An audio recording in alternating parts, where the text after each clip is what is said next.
Welcome back, everyone. If this is reaching you, I pray that this finds you well, that you have been receiving nourishment from the earth, you've been receiving earth's vibrations, that you've been receiving nourishment from the sun, from purified water, just all the things that are necessary in order to be in a state of wellness and well-being.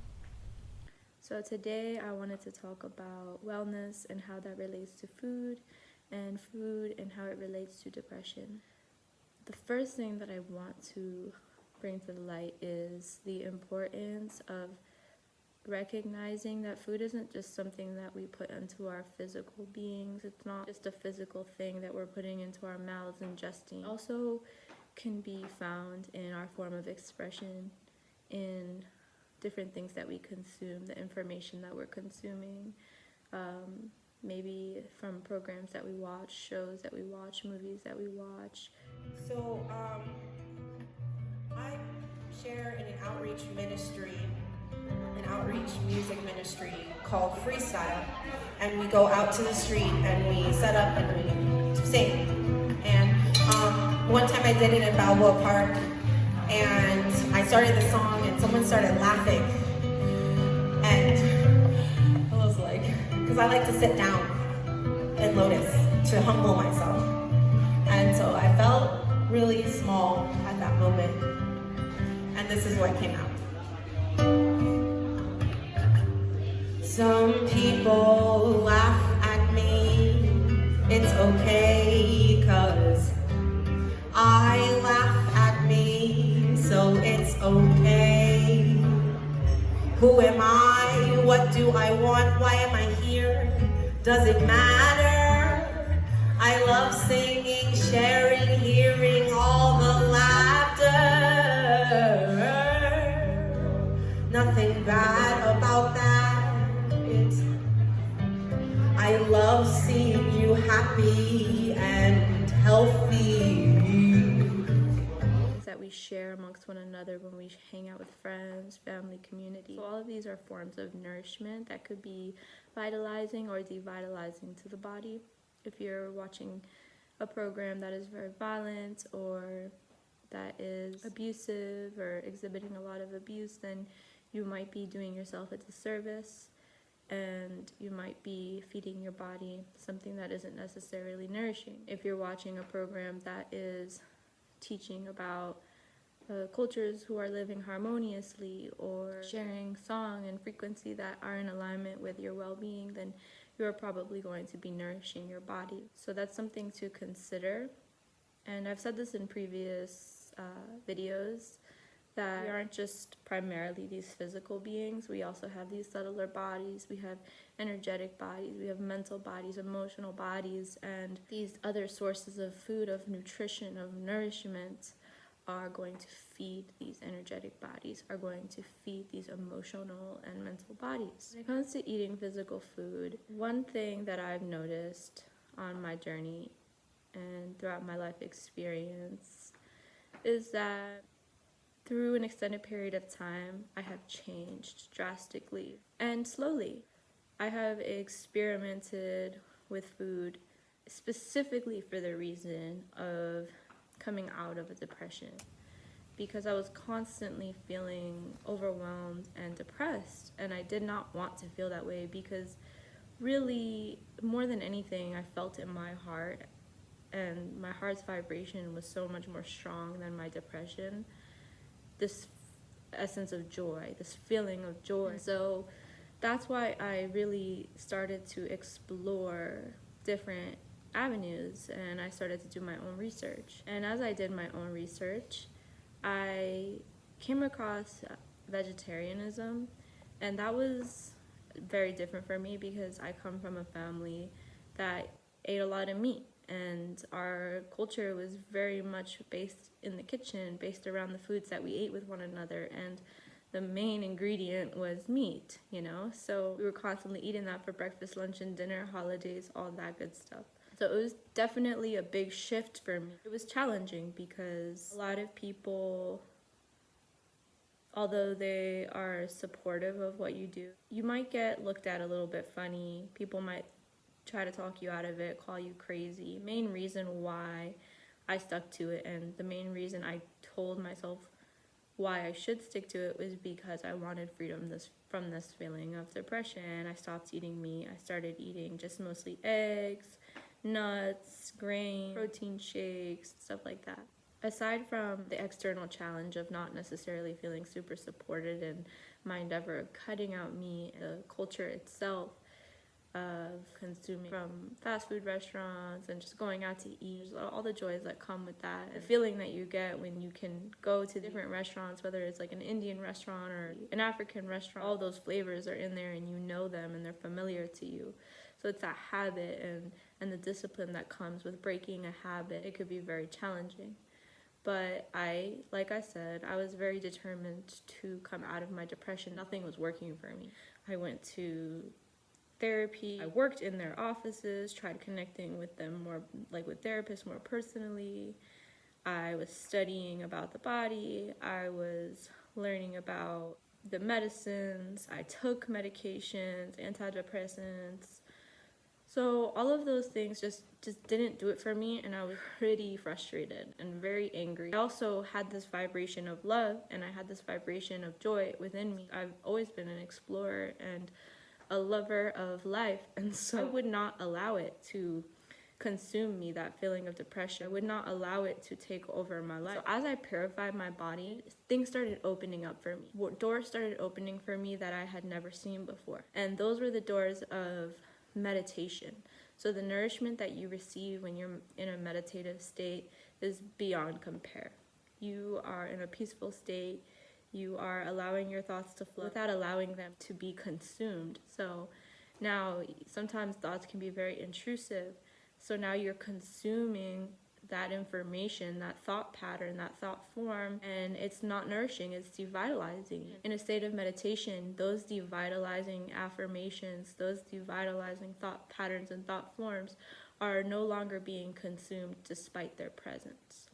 And so that was one door that opened as I started to purify my body. Another door that opened was that of movement. I started to realize that I had to replace that habit of eating meat with something different. And so I received more nourishment from my movements. I started doing yoga. I started learning about peace, the vibration of peace. I started to learn about the vibration of love and of joy from a different perspective. I became very dedicated to spending more time in nature. I became very dedicated to spending more time going inwardly and exploring the earth around me and the world around me. So that was a really essential part of cutting meat out of my diet and replacing it with something else that was more nourishing to my body. Another aspect of that part of my journey was the experimentation in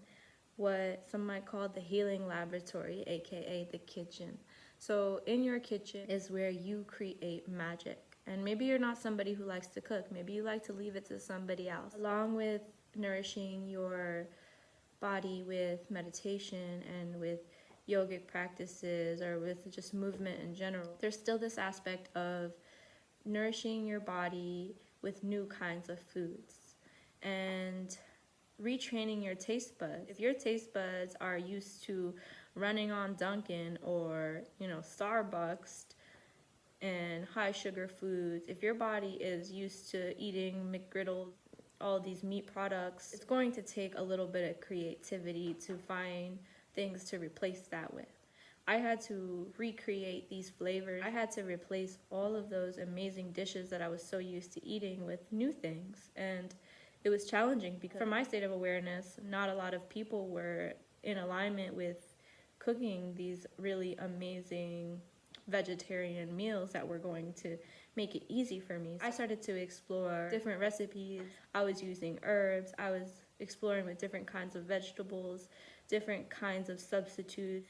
I found a new love for recreating things and making things different and transforming my challenge into a passion that I now practice every day. And food to me is medicine. Food to me is healing. It's going to help not only myself, but it's also going to help the planet. It's going to help my environment and the people around. A lot of the flavors weren't necessarily coming from the meat. They were coming from seasonings. They were coming from those plant-based milks that I use, coconut milk or hemp milk. All of these things emulate these amazing flavors, especially mushroom. I love eating mushrooms. Something about mushrooms is that it's really good for the brain. It's really good for your nervous system. It's really good for your nerve impulses and optimal brain function. So that was a really amazing discovery that I've made when it comes to plant-based cooking. There were still certain things that I was struggling with, and because I was still struggling with them, I continued to explore and to do research on different ways to expand. And I realized that some things that I once considered healthy were no longer in alignment with what I was practicing. And coming to realize that, I was like, wow, I really believed in that once upon a time. As you go on this path of healing the body and healing the mind and healing the spirit as a whole, you start to realize that what works for you in one point in life might not work for you in another point in life. And what works for somebody at one point in life might not work for them in another point of life. And what works for you might not work for them. Honor where you're at, and also recognize that you are going to continue to learn, and you are going to continue to grow, and you're going to continue to expand. And although there might be challenges with that, there are always going to be ways to transform that challenge into something that can empower you and empower growth and empower it in such a way that you're experiencing more love for yourself and more love for everything that's all around you. Now, if you adjust to new vibrations, to new practices, as you start to replace old foods with new ones, and then you go back to the old things that you were eating, then you're going to experience a bit of a challenge, because now you're kind of confusing your body and you're sending your body mixed signals. And so that could be an opportunity for growth. You might go back towards an old habit. I'll go so long without behaving a certain way or thinking a certain way, and then it was just in a deeper part of me, and it comes up and it resurfaces. You come to realize, oh, okay, wow, that's still within me. Now I have to make that decision for myself. And when you make a decision from yourself from a new perspective, from a point of clarity, then that's when you can fully purge that from your being and from your vessel. And that might happen multiple times throughout that process. So implementing grace within your practice and just recognizing that it's okay to be where you're at and that you're not going to be punished. It's a part of the process, and you have the freedom to choose how you will move forward, and you will be infinitely supported no matter what decision you make. I pray that we all make decisions that are in alignment with our highest wellness, with our highest good, makes us feel vital, makes us feel like we're living a life worth living, right? Another aspect of eating healthy that I've found is really challenging is feeling like you don't have access to food, feeling like it's too expensive, or like it's just there's no point because of the environment that we live in. A lot of the foods that are inorganic are coming from companies and industries that are utilizing pesticides, chemicals, and things of that nature in order to counteract or as a solution to pests that are present in the crops. And though it's a solution-based perspective, it's not necessarily in alignment with the rhythms of our body and with our planet. It's not necessarily in alignment with the natural world, and because of that, it can really harm our bodies and our vessels. But then when we go into like actually making the decision for ourselves to purchase organic foods, we notice that there is a difference in the prices. You know, organic foods are generally more expensive and less available. And that is very unfortunate, because food is free and it comes from the earth, and if we take good care of the soil, then there is an overabundance of food available to everyone, and we can feed each other for multiple lifetimes without ever having to have an issue with that. But that's not the reality of our culture and of our industrialized society. It can be a reality, and I feel as though what I work towards is spreading that awareness so that we may live in a more harmonious way with one another, and that we live more in harmony with our planet so that we take care of her and so that we don't run out of the resources that are free. If you feel as though that's something that's affecting you, the money aspect, and you feel like you can't invest in yourself because of food scarcity, I just want to bring it to your awareness that that scarcity is a mindset. And in the long run, if you are choosing to allow that mindset to dictate whether or not you choose a food that is in alignment with your body over one that isn't, then that might bring more suffering into your life. And that's when you want to start asking yourself, well, is it really worth it? For me, wealth is my wellness. If I am well, then I am wealthy. The doors to abundance are opening way more when I am well. So if I am feeling depressed, if I am feeling down, if I am feeling tired, fatigued, which is definitely a symptom of eating foods that are covered in pesticides, that are creating more stress in the body, that are making my body and my organs work 10 times harder than they need to, then I'm going to be unable to allow more joy into my life. And the joy is what is driving the abundance into our lives. The joy, the feelings of peace, the feelings of wellness, that is what allows us to get into the mindset of prosperity, of abundance. So just recognizing that the small choices that you make a big difference. Let this be inspiration to shift your mindset into one of abundance. Spending an extra buck on an organic fruit or vegetable, it will be more inexpensive for you in the long run and in the now, in the here and now, because now you're consuming something that's natural. There's no chemicals, there's no hidden agenda behind it, there's no energy of greed, there's no energy of fear, and there's just an energy of wellness and of love in that organic fruit, in that organic vegetable. When you make that choice for yourself, you're also nourishing your body. Your cells were not meant to ingest pesticides. Your bodies were not meant to ingest chemicals. If you consistently consume chemicals over a long period of time, then it's going to compromise your kidney function.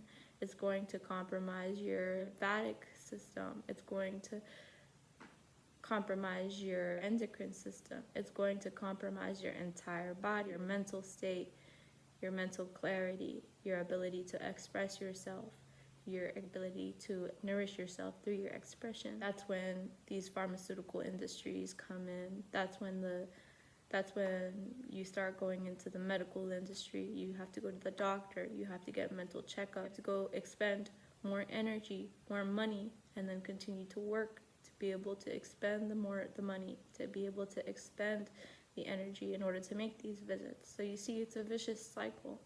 When you make a conscious decision for yourself to consume something that is natural, that is of the earth, and that is not based in fear, then you are actually going to be saving money. You're going to be saving yourself a trip. You're going to be nourishing yourself here and now so that you can actually experience joy. I'm here for you, and we weren't taught these things. We were just born right into this way of life, and it can be challenging to break that chain. It could be challenging to recognize that and to even be aware of that, and the depths in which you can learn about these things is never ending. It's okay to be where you're at, and it's okay if you don't feel yet as empowered as you would like to be to behave in such a way where you're making those decisions for yourself and recognizing the fruits of actually investing yourself in this way. It's just something that you at least can become aware of, because without that awareness you would not be able to get anywhere. So becoming aware is the key. Raising awareness is the key. So it's okay, and I'm grateful that you are open and that you are receptive. And if you're not open and receptive to that, just continue to honor where you're at. Continue to live your life the way that you are. Do what works for you. A few more things I wanted to touch base on. And one of those things is really reiterating that it's okay to be where you're at. Maybe you're somebody who's just used to eating Chick-fil-A every day, Maybe you're somebody who's used to eating Burger King every day. You don't have to be a vegetarian or a vegan to make progress. Knowing the source of where you're getting your meat is important. You can progress in such a way where you go from eating Chick-fil-A every day to going out and sourcing your own meat and cooking your own amazing fried chicken at home, you know? And then incorporating a healthy grain into that dish, incorporating a healthy homemade bread, or incorporating a healthy green into that dish. That could be a part of your progression. So I'm not here to disempower anybody who is eating meat or isn't eating meat. Like, that's not the point. It's not about any of that. It's all about just honoring where you're at and recognizing that there is a lot of industries and there's a lot of companies that aren't necessarily taking into account your wellness. And I want to take into account your wellness as you are. And knowing the source of your meat, knowing the source of where you're getting your cheese, knowing the source of where you're getting your milk. Because a lot of these cows and most of the industries and stuff, if you don't know where you're getting it from, then you could be consuming an energy that is very dark. For example, when you cook a meal, if you're cooking a meal with love and appreciation, then that meal will reflect, and the person that you share it with will be able to receive that meal. That meal will radiate that love that you put into it, and the love is the main ingredient within every single dish that you create. Same goes with the ingredients. If a gardener grows a garden with love, then those ingredients will feel blessed in the body, will feel blessed as you eat them. You will say, damn, this is the best salad that I've ever had in my entire life. Well, perhaps the love that went into growing those vegetables was something that really made the difference. When it comes to the animals and the industries, some of these cows, most of these cows, are being artificially inseminated, and the process is very ugly. I would do my own research. I don't even want to talk about it, but that's just the reality, that a lot of these animals are being abused in order to upkeep this business and this industry and this constant production. And because of that, these cows are constantly impregnated. Therefore, their estrogen levels are very high. So the milk that they're producing is high in estrogen. And when you are consuming that milk, that cheese, that meat, and all of these hormonal imbalances are present within that nourishment, it's going to reflect in your own body. It's going to affect your wellness. It's going to affect your mental clarity. It's going to affect the way that your hormones are releasing in your body. It's going to affect all the systems in your body. Be aware that just because you're not vegan or just because you're not a vegetarian doesn't mean that you don't have an opportunity to experience a deeper level of health and wellness. You can practice different things with your diet that will allow you to experience a shift, will allow you to experience more clarity and to experience the differences from sourcing your meat from somewhere that actually ethically cares for their animals, that actually takes care of the environment around them, as opposed to caging them up, abusing them without need. A lot of the times the industries and the people that are working in there are so stressed out and so, I don't even know what I would call that. They are actually willingly abusing them without a necessity. And so that energy is transferred. It's always going to be a part of the dish that you consume. And a lot of the times we don't see that part. And if we did see that part, which was one of the main reasons why I continued on my path and actually transformed, I felt strengthened on my journey. Not that long ago, I was still experiencing those cravings, you know, because it was the majority of my life, right? So it's understandable. Learning the back end of things and what goes on has been helpful for me to continue to choose wellness and choose life. So that's one thing to consider. Another thing that I wanted to bring up is that our largest organ is our skin. So we don't only want to consider what we're putting inside of our bodies, but also what we're putting on top of our bodies, right? A lot of the lotions and the perfumes and the things that we like to use because they smell so good, although they are delicious smelling, most of those products are filled with chemicals, and you don't even know what they are, because when you read them, most of the time we don't even know what's in there, you know. And our skin is absorbing it, and it's going into our body. It can go into our bloodstream. One thing that you could practice is using more natural topicals, like instead of using a lotion full of chemicals that really is just going to dry out your skin, or maybe it could be the cause of the reason why you're having skin problems or allergic reactions.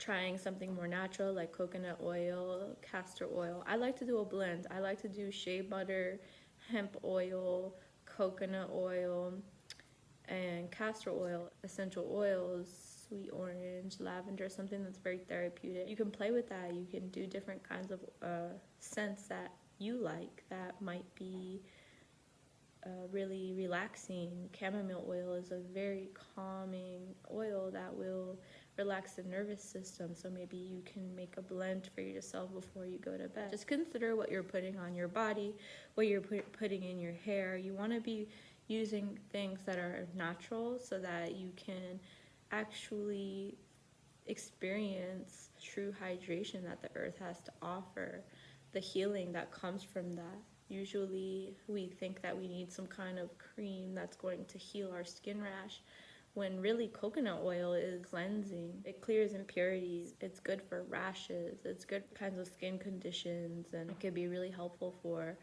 all kinds of ailments. So just do your research, look into the benefits of different oils. Are you somebody who benefits from eating olive oil? Are you somebody who benefits most from eating coconut oil? Are you somebody who benefits from eating avocado oil? Everybody's different. Everybody has a different kind of necessity for their body, for their blood type, for where they're at, for what they've practiced. Just know that you are the one who knows best. Nobody can tell you what is best for you and best for your body. So don't just run with everything everybody says. Consider yourself, consider your needs, and do a little bit of research so that you can have a better understanding of what those might be. Last thing, our bodies are composed of 102 minerals. There's this food, this superfood is what some might call it. It's really just an algae called sea moss, Irish sea moss. There are different variations of sea moss, but it contains 92 of the 102 minerals that are necessary for our body's wellness and for optimal functioning. And when you pair that with nettle or with bladderwrack, which is a different kind of a herb and a different kind of algae, then you actually get all 102 minerals. You also get different kinds of vitamins as well. Getting your vitamins and your minerals from these superfoods, from these natural organic fruits and vegetables, from these algae, from the medicine that has been given to us is very important. You are provided for, and we have been given this gift of medicine and of food. We can take advantage of that, and we can also give back by doing our best to become aware and to raise awareness and to do small things in our daily life that will help nourish the planet and help nourish your being. Nourishing yourself is going to help nourish the planet. Giving back to the earth will give back to you. We're all connected. Everything is connected here. I am so grateful that you stuck around and you received this information today. I pray that you continue to do what's good for you, that you continue to do your research, you continue to implement your practice, and just know that you are supported. You're not alone. And I will be back with another video very soon. If you liked it, please feel free to comment and share your thoughts, any suggestions. Feel free to share and to subscribe to this channel if you're just seeing this, and If you feel like you want to watch more of this kind of thing, I'll be talking about health and wellness very often.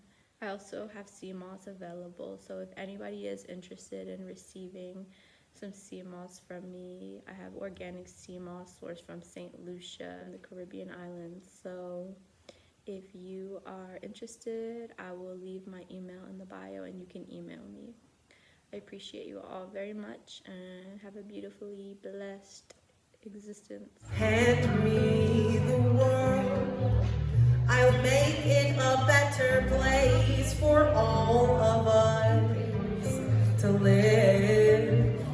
I want space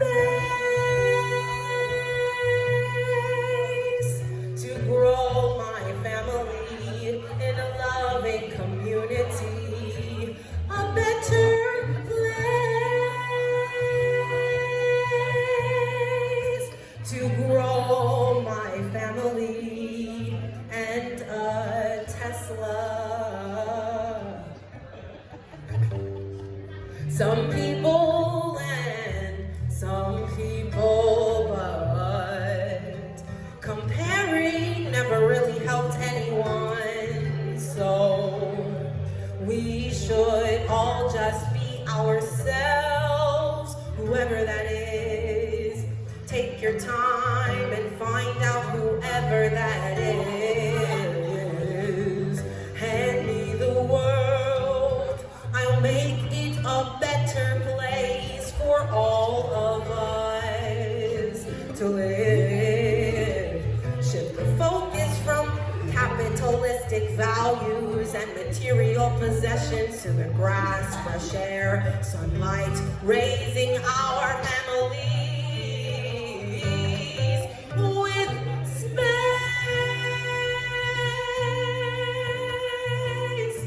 to grow a better place